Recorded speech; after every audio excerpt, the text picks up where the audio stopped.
Time to bring in Mike Cozzi and check sports. Morning there, Mike. Good morning. How are you this morning? Wet. It's raining down there already? Oh, it's been raining hard for a while. All right, well, we're expecting some of those showers and thunderstorms today, but we're expecting the real rainy day to be Sunday here, where it's going to start raining Sunday and rain probably into Monday. But anyway, with all that being said, let's go to sports. Islanders find themselves down 2-0. Party's over. They played good last night. They held Tampa in check. They had a lot of opportunities to score. They didn't, and you could see it coming again. Like, when I watch hockey, I could see when it's coming because you can't get the puck out of your zone, and the other team's pushing it around. And the goalie, to his credit, made 2 fantastic saves late in the game inside that same flurry. But the third one was just a good pass to the short side, and nobody was there, and put it in with 7 seconds, and the Islanders are down 2-0. That's all that matters. It doesn't matter how well you played. You lost. And pretty much looks like the season's over for the Islanders. All right. Well, we'll see what. Yeah. Hey, listen. Remember when remember the 1 year since I've been alive that the Rangers won the Stanley Cup? I don't remember that long ago. Well, the Rangers were down. What was it? Were Mark Messier guaranteed to win? 3-2. Yeah. But 3-2 is a lot different than 2-0. Yeah, you're right. But still, until you get to that third win, I know. You sound like my friend. It's never over till it's over, but this is over. Your friend must like lousy teams like I do. Yeah, he's a Dolphin fan.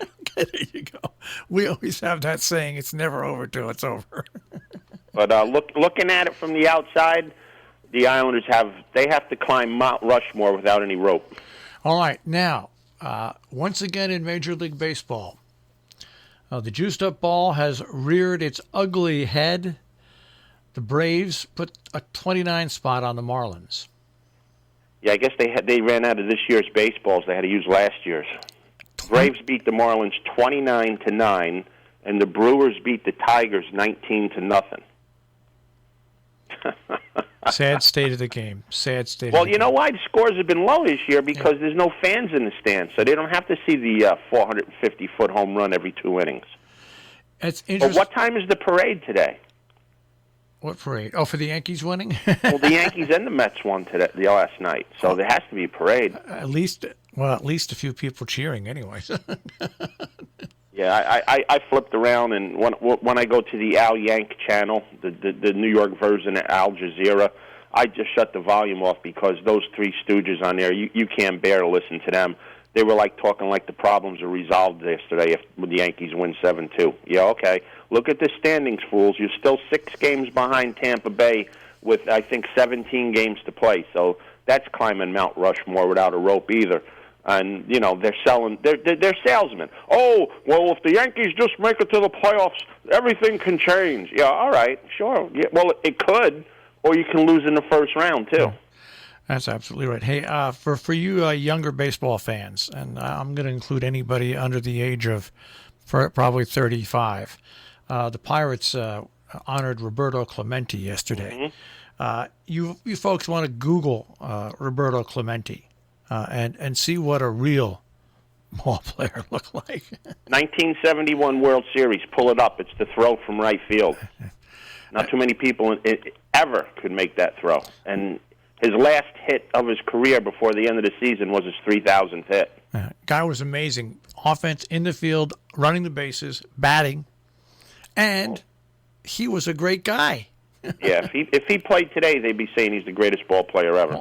You're exactly right. He was a great humanitarian. Yeah. He died bringing supplies to earthquake victims in Nicaragua. Absolutely. On New Year's Eve. Yep. Show me an athlete that's going to get on a plane New Year's Eve and go do something for somebody now. Mm-hmm. No, absolutely.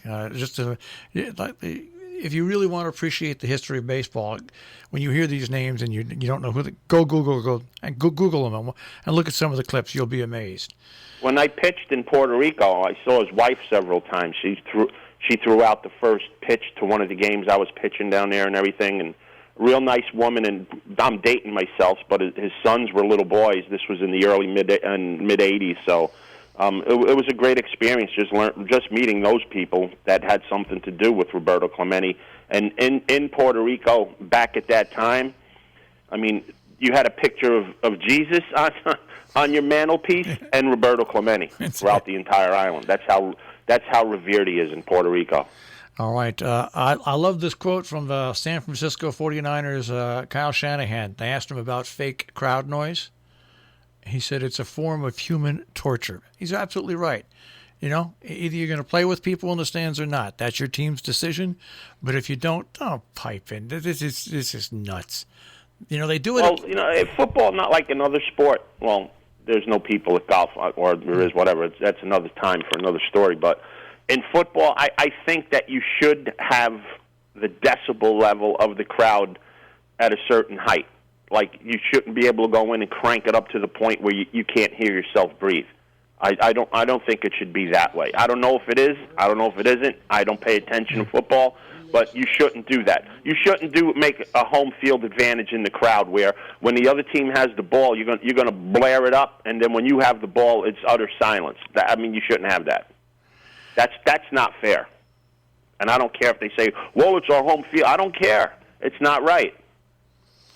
All right, and the big news out of football, ESPN has once again benched Hank Williams Jr.'s song, the Monday Night Football. Well, I think he pulled it out himself. I don't think ESPN did it. I think he didn't want to be involved with football this year.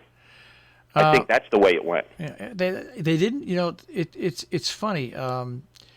They brought it back. They took it away once before, and then they brought it back in 2017. Mm-hmm. He had to change some lyrics to it. Yeah, and went from there. But I think this year it's not ESPN's decision; it's his decision. He told them that they couldn't use it. Yeah, it's. I'm looking at this now, and the official press release doesn't make sense. Instead, the song they're going to have by Butcher Brown, "Rip It Up." Who the heck is Butcher Brown? Is he cut steak somewhere? I don't know. Put it this way. The NFL deserves Butcher Brown. They don't deserve Hank Williams. I just think you should be able to separate somebody's politics from if a song fits a particular thing. But that's me. You would think, I'm 67. But that's not the way of today. Yeah, I'm 67, and all right. Well, anyways, let's see what else. We didn't do racing yesterday. You know why? Why? There's no racing to do. Saratoga's closed. Here we go. All right. Saratoga's closed. New York doesn't run to September 18th. The only game in town right now is Kentucky Downs, and they don't run every day. So Kentucky Downs ran yesterday. They run today. They don't run tomorrow. They run Saturday and Sunday, and I think next Tuesday. So that's the only game in town till September 18th. All right, and you can get, by the way, on the web, RobinHoodRadioDailyBugle.com. There is a daily pick up there by Mike. There was one yesterday. There's one today. There won't be one tomorrow because there's no racing. All right. But then we'll have it up on. We'll have it for Saturday and Sunday, and it's going to be sporadic. Like I said, it'll be Kentucky Downs for as long as they run, but that ends next Tuesday, and then we won't have any again until the 18th because there really is nothing running. All right. Well, we got what we got. You know what I mean? Yeah, you can't change the schedule. You can't invent things, and I'm not picking horses running at Yucca Flats. So. That's right. All right. Well, we'll check with you tomorrow, anyways. I'll be here. Hey, are we picking football games? That's right. I got the litter box ready. That's right, ladies and gentlemen. The contest where I always get slaughtered by Mike Cozzi is about to begin again this year. Tonight is the official opening of the National Football League season. All right. Who's playing tonight? Kansas City's playing somebody. That's all I know. Kansas City against Texas. Houston. All right, so where, do you know where the game is? Yucca Flats. I don't know. I think it's in Kansas City. I don't know. Well, it's the opening game of the season. I'll take the champs. I'll take Kansas City. Yeah, that's how I took. Yeah.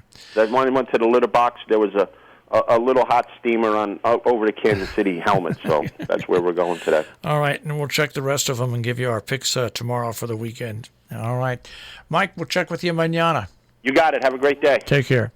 Mike Cozzi with a check on sports this morning here on Robin Hood Radio.